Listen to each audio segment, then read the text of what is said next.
Good morning. आज हम देखेंगे सीखने के नियम। सीखने के नियम को एडवर्ड एल थॉर्नडाइक ने बताया था। थॉर्नडाइक के अनुसार सीखने के 3 नियम होते हैं। तो आइए देखते हैं ये नियम कौन कौन से हैं। पहला है तत्परता या तैयारी का नियम, जिसे इंग्लिश में बोलते हैं लॉ ऑफ रेडीनेस। दूसरा है अभ्यास का नियम, लॉ ऑफ एक्सरसाइज। तीसरा है प्रभाव का नियम, लॉ ऑफ इफेक्ट। तो आज हम पहला नियम देखेंगे, तत्परता का नियम। अंग्रेजी में एक कहावत है, you can take the horse to the pond but you can't compel him to drink. अर्थात आप घोड़े को तालाब के किनारे तो ले जा सकते हैं, परंतु पानी नहीं पिला सकते। क्यों? क्योंकि पानी घोड़ा तब पिएगा जब उसकी इच्छा होगी, ना उसकी मर्जी होगी। बिना उसकी मर्जी के घोड़े को पानी नहीं पिलाया जा सकता।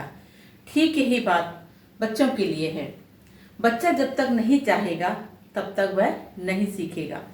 शिक्षक कितना भी अच्छा क्यों ना पढ़ाता हो, लेकिन जब तक बच्चा मानसिक रूप से तैयार नहीं है सीखने के लिए, बच्चा नहीं सीखेगा। तो बच्चों का मानसिक रूप से तैयार होना बहुत आवश्यक है, अन्यथा शिक्षक का पढ़ाया हुआ सब बेकार होता है।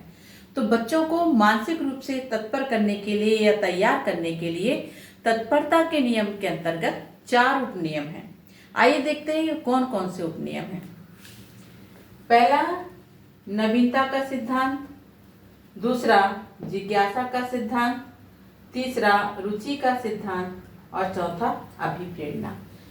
तो जो नवीनता का सिद्धांत है, इसके अंतर्गत शिक्षकों को चाहिए कि जो पढ़ाने वाली विषय वस्तु हो उसको नवीनता के साथ प्रस्तुत करे और नए ढंग से पढ़ाए। जो पढ़ाई जाने वाली वस्तु है वो तो नवीन तो हो ही, साथ ही उसके पढ़ाने का तरीका या उसको प्रेजेंट करने का तरीका भी नया होना चाहिए। यानी नवीनता के साथ शिक्षक पढ़ाएगा तो बच्चे मानसिक रूप से तत्पर हो जाएंगे सीखने के लिए। दूसरा जिज्ञासा का सिद्धांत। किसी भी बात को सीखने के लिए जिज्ञासा का होना बहुत आवश्यक है। जब तक बच्चे जिज्ञासु नहीं होंगे सीखने के लिए, तब तक वह नहीं सीख पाएंगे।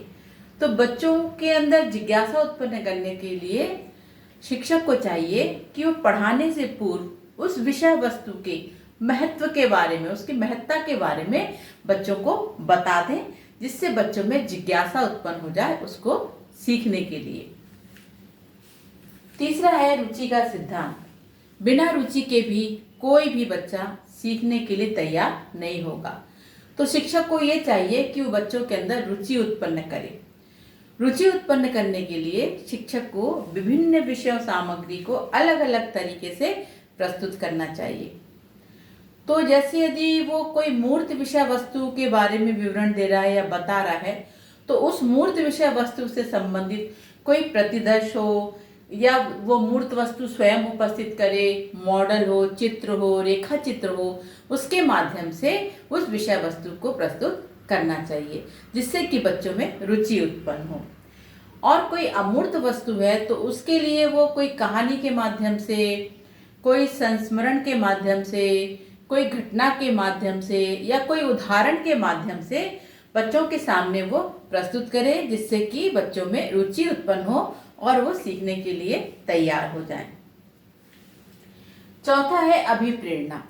अभिप्रेरणा में क्या होता है, यदि बच्चा जो है सही शिक्षक द्वारा पूछी गई बात का सही उत्तर देता है और जल्दी सीख लेता है, तो ये शिक्षक को चाहिए कि ऐसी स्थिति में उसे बच्चों को प्रोत्साहित करे।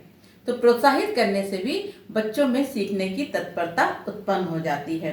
तो इस प्रकार जो तत्परता का नियम है वो ये बताता है कि बच्चों को मानसिक रूप से किसी भी बात को समझने के लिए तैयार होना चाहिए। बिना मानसिक रूप से तैयार हुए बच्चे नहीं सीख सकते।